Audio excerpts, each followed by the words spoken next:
ഞാൻ 2 ദിവസങ്ങൾക്ക് ശേഷമാണ് ഇന്ന് വരുന്നത്.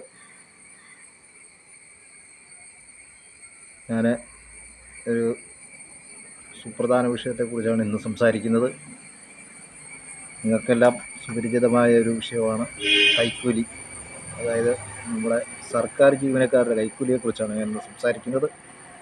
പ്രത്യേകിച്ച് ഞാൻ ഇപ്പം പറയുന്നത്, ഇന്നലെ 2 ദിവസം കൊണ്ട് ഒരു വലിയ വാർത്ത ഉണ്ടായത് നിങ്ങൾക്കെല്ലാം അറിയാം. നമ്മുടെ കേന്ദ്ര സർക്കാരിൻ്റെ എൻഫോഴ്സ്മെൻറ്റ് ഡയറക്ടറേറ്റിലെ ഏറ്റവും ഉന്നത ഉദ്യോഗസ്ഥനാണ് അതിന് ഇരയല്ല, അതിൻ്റെ കുറ്റാരോപിതനല്ല, ആരോപിച്ചതല്ല, അത് കുറ്റം ചെയ്ത ആളാണ്. അദ്ദേഹം വാങ്ങിച്ച് 1-2 രൂപയല്ല, 2 കോടി രൂപയോളമാണ് കൈക്കൂലി ആവശ്യപ്പെട്ടതും വാങ്ങിച്ചതുമൊക്കെ. അദ്ദേഹത്തിനെതിരെ ഈ ഒരു കൂടുതൽ പരാതികളൊക്കെ വന്നുകൊണ്ടിരിക്കുന്ന കാലമാണിപ്പോൾ. പിന്നെ അതിനേക്കാളും നല്ലൊരു സന്തോഷ വാർത്ത പറയാനുള്ളത്, നമുക്ക് ഒരു 10 ദിവസത്തിനുള്ളിൽ മുമ്പ് എറണാകുളത്തെ പ്ലാനിംഗ് ഓഫീസറെ പിടിച്ചായിരുന്നല്ലോ. 10 ദിവസം കൊണ്ട് അവർ ജാമ്യത്തിലിറങ്ങി ഇപ്പം സ്വസ്ഥമായിട്ട് അവർ കുടുംബത്തിൽ ജീവിക്കുന്നുണ്ട്. സാധാരണപ്പെട്ട ഒരുത്തൻ ഒരു കുറ്റം ചെയ്ത് 6 മാസം 7 മാസമൊക്കെയാണ് ജയിലിൽ കിടക്കുന്നത്. ലക്ഷക്കണക്കിന് രൂപ കൈക്കൂലി വാങ്ങിച്ചവൻ 10 ദിവസം പോലും അകത്ത് കിടക്കാതെ നിയമം അവർക്ക് അനുകൂലമായിട്ട് വിധിച്ച ഈ കോടതികളെയൊക്കെ നമ്മളിനി ഈ പൊതുജനങ്ങളൊക്കെ എന്ത് പറയും? കോടതിയൊക്കെ നല്ലതാണ്, എക്കാലത്തും നല്ലൊരു സ്ഥാപനമാണ് കോടതി. അതിനെയൊക്കെ നമ്മൾ അംഗീകരിക്കുന്നുണ്ട്. അപ്പം കോടതിക്ക് ബോധ്യമായ ഒരു കേസാണ് ഇവരത് തെറ്റ് ചെയ്തതാണെന്നും അവരെ ഉടനടി ശിക്ഷിക്കുകയാണ് വേണ്ടിയത്, അല്ലാതെ അവരെ സ്വൈരവിഹാരത്തിന് ഇറക്കി വിടുകയല്ലായിരുന്നു വേണ്ടിയത് എന്ന് വിശ്വസിക്കുന്ന ആളാണ് ഞാൻ. കാരണം തെറ്റ് ചെയ്തവൻ അന്നേരം തന്നെയാണ് ശിക്ഷ കൊടുക്കേണ്ടത്. അവൻ്റെ സുഖജീവിതത്തിലെ അവസാന ഘട്ടത്തിലല്ല അവന് ശിക്ഷ കൊടുക്കേണ്ടത്. ഏത് സമയത്താണ് തെറ്റ് ചെയ്യുന്നത് ആ സമയത്താണ് തെറ്റ് ചെയ്യേണ്ടവന് കൂലിയും കൊടുക്കേണ്ടത്. തെറ്റ് ചെയ്തവൻ നിയമപരമായിട്ടുള്ള കൂലി, അവർക്ക് അവകാശങ്ങളൊക്കെ ഉണ്ട്, വാദങ്ങളൊക്കെ ഉണ്ട്, പ്രതിവാദങ്ങളും ഒക്കെ ഉണ്ട്, അതൊക്കെ നടക്കട്ടെ, ആ കൂട്ടത്തിൽ തന്നെ നടന്നോട്ടെ. പക്ഷെ അവരെ ഇറക്കി വിടാൻ പാടില്ലായിരുന്നു. ഞങ്ങൾക്ക് കോടതിയെ കുറ്റം പറയുകയല്ല, തെളിവ് സഹിതമാണ് പോലീസ് അല്ലെങ്കിൽ വിജിലൻസ് അവരെ പിടിച്ച് അത് ലക്ഷക്കണക്കിന് രൂപ അവരുടെ മൊഴിയിൽ നിന്നും അവർ തന്നെ പ്രൂവ് ചെയ്തതാണ്. അവരാണ് ആ സ്ഥാപനത്തിലെ ഏറ്റവും കുറഞ്ഞ കൈക്കൂലി വാങ്ങിക്കുന്നവരെന്ന്. ഏറ്റവും കുറഞ്ഞതെന്ന് പറഞ്ഞത് 1-2 രൂപയല്ല, 3 ലക്ഷം രൂപയാണ് ഏറ്റവും കുറഞ്ഞ കൈക്കൂലി എന്നുള്ള ആലോചിച്ചോണം. അങ്ങനെയുള്ള വ്യക്തിയാണ് 10 ദിവസത്തിനുള്ളിൽ അവർ പിക്നിക്ക് കഴിഞ്ഞിട്ട് ഇറങ്ങി വന്നത്. നമ്മളൊക്കെ ഒന്ന് ആലോചിച്ച് നോക്കുക, സാധാരണപ്പെട്ട ജനങ്ങൾ. പിന്നെ ED, കേന്ദ്ര ഏജൻസി, എല്ലാത്തിൻ്റെ തലപ്പത്തിരിക്കുന്നവൻ 2 കോടി രൂപയാണ്. എന്തൊരു നാടാണ് നമ്മുടെ മന്ത്രിമാരെ കുറിച്ചൊക്കെ പറയുന്നത്. എല്ലാവരും അഴിമതി മുങ്ങിക്കുളിക്കുക. ഒരു പ്രസ്ഥാനത്തിൻ്റെ അല്ല, സകല നമ്മൾ കണ്ടിട്ടുള്ള, ഇന്നേ വരെ കണ്ടിട്ടുള്ള പ്രസ്ഥാനങ്ങളിലെ മന്ത്രിമാർ, ഉദ്യോഗസ്ഥർ, സകലതും ഞാനും നിങ്ങളുമൊക്കെ കഴുതകൾ മാത്രമാണെന്ന് ഒരിക്കൽ കൂടി തെളിയിച്ചു കഴിഞ്ഞു.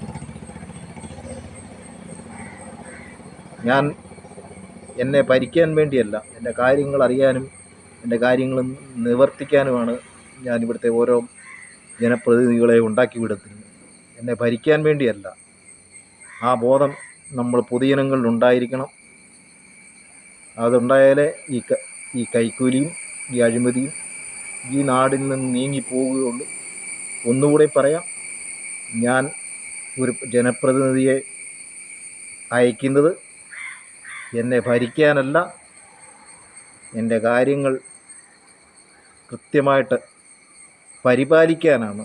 അതായത് എൻ്റെ സ്വത്തിനും അങ്ങനെയുള്ള കാര്യങ്ങൾക്ക്, എനിക്കും എൻ്റെ സ്വത്തിനും എൻ്റെ അവകാശങ്ങളും ഒക്കെ എനിക്ക് കൃത്യമായിട്ടത് അവർ നമുക്ക് സേവനം നൽകാൻ വേണ്ടിയാണ് നമ്മൾ ജനപ്രതിനിധികളെയും നമ്മുടെ ജീവനക്കാരെ നമ്മൾ സർക്കാർ നിയമിച്ചിരിക്കുന്നത്. ഇതിപ്പോൾ അങ്ങനെയല്ല. നമ്മൾ അവരെ അടിമകളായിട്ട് അവർ പറയുന്നത് നമ്മൾ കൊണ്ട് കൊടുക്കണം. ഇതൊക്കെയാണ് അവരുടെ ചിന്തകൾ. കാരണം പണ്ടൊക്കെ ഉള്ളവർ നമ്മുടെ ഒരു രസകരമായിട്ട് പറയുമായിരുന്നു, പണ്ടൊരു കോമഡി ഉണ്ടായിരുന്നു. ഒരു സർക്കാർ ജോലി കിട്ടിയിട്ട് വേണം എനിക്കൊരു അവധി എടുക്കാനെന്ന് പറയുന്നതിൻ്റെ കൂട്ട് ഇപ്പം എല്ലാവരും ചിന്തിക്കുന്നത് എനിക്ക് സർക്കാർ ജോലിയോ ഒരു MP യോ MLA ആയിട്ട് വേണം എനിക്ക് കുറേ കോടികൾ ഉണ്ടാക്കാൻ എന്നുള്ള ചിന്തയാണ് ഇന്നത്തെ സമൂഹം ചിന്തിക്കുന്നതെന്ന് തോന്നുന്നു. അല്ലെങ്കിൽ ഈ 10 ദിവസം കൊണ്ട് ഒരു അതായത് കൊടും ക്രിമിനൽ എന്ന് പറയാം, കുറ്റവാളി, അവർ 10 ദിവസം കൊണ്ടാണ് അവർ പുറത്തിറങ്ങിയത്. ഈ കോടതിയിലുള്ള മനുഷ്യന് കൃത്യമായിട്ടറിയാം, ജഡ്ജി എന്ന് പറയുന്ന അതേത് ഡിപ്പാർട്ട്മെൻറ്റിലായ മനുഷ്യനാണെന്ന് പറയാം. അദ്ദേഹത്തിന് നീതിയുക്തമായിട്ട് ചിന്തിച്ചു കഴിഞ്ഞാൽ, നിയമപരമായിട്ട് ചിന്തിച്ചാലും അവർ കുറ്റക്കാരാണെന്ന് തെളിഞ്ഞതാണ്. എന്നിട്ടും അവരെ ശിക്ഷിക്കാതെ അവരെ പുറത്ത് വിട്ടു എന്നുള്ളതാണ് 10 ദിവസം കൊണ്ട്. നമ്മളൊന്ന് ചിന്തിച്ച് നോക്കിക്കേ, 10-15 ദിവസം കൊണ്ട് എത്ര രൂപയുടെ അഴിമതി അല്ലെങ്കിൽ കള്ളപ്പണം അല്ലെങ്കിൽ കൈക്കൂലി പിടിച്ചു എന്നാണ് നമ്മൾ കേട്ടത് വാർത്തകളിൽ. ഇതിനൊരു അറുതി ഉണ്ടാവുമോ എന്തെങ്കിലും?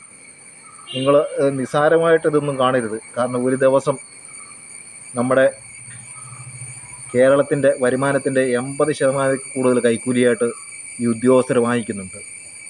ഈ കണക്ക് വെച്ച് നോക്കുമ്പോൾ കേരളത്തിലെ വരുമാനത്തിൻ്റെ 80%-ഓളം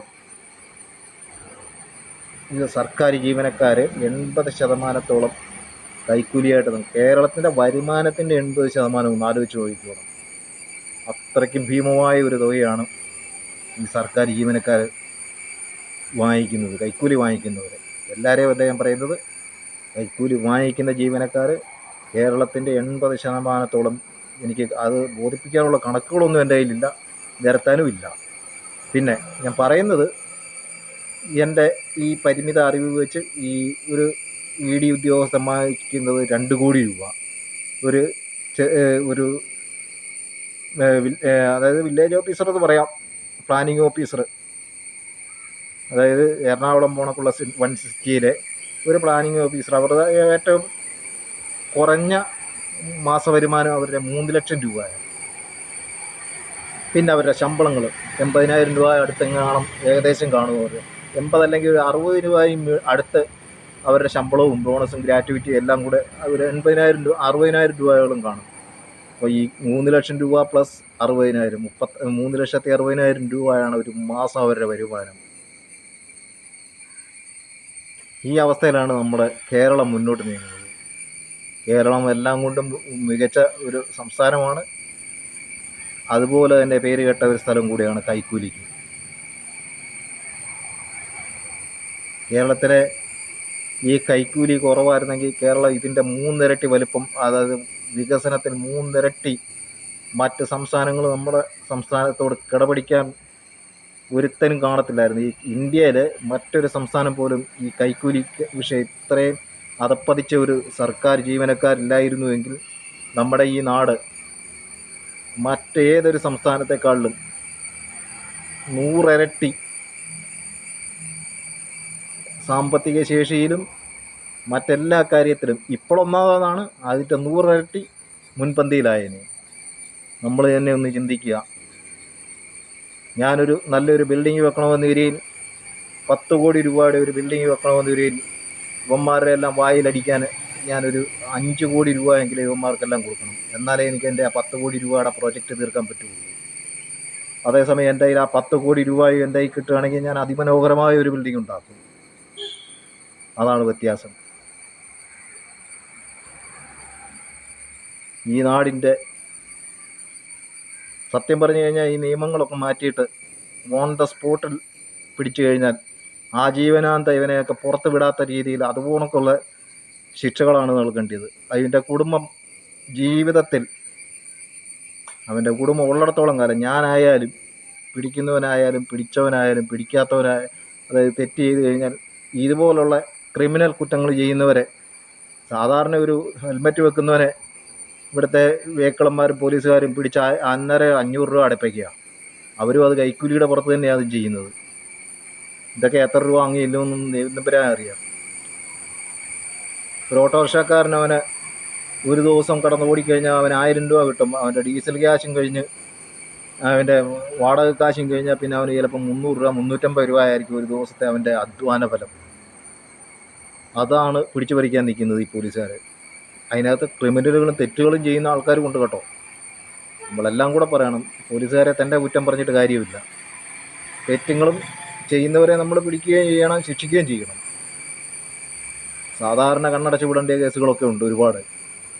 അതൊന്നും ചെയ്യാതെ നിയമത്തിൻ്റെ വഴിയിൽ തന്നെ പോകുമെന്ന് പറഞ്ഞാൽ, പക്ഷെ ഈ EDA പോണക്കുള്ള ഇതുപോലൊക്കെയുള്ള ദാരിദ്ര്യവാസികൾ ഈ നമ്മുടെ നാട് ഭരിക്കുകയും നമ്മുടെ നാട്ടിലെ ഉദ്യോഗസ്ഥരാകുകയും ചെയ്തു കഴിഞ്ഞാൽ നമ്മുടെ ഈ കേരളം എന്ന് പറയുന്ന ദേശം, അതായത് നമ്മുടെ സംസ്ഥാനം അരാജകത്തിൻ്റെ അങ്ങേയറ്റത്തെ പടുകുഴിയിൽ ചെന്ന് വീഴാൻ പോവുകയാണ്.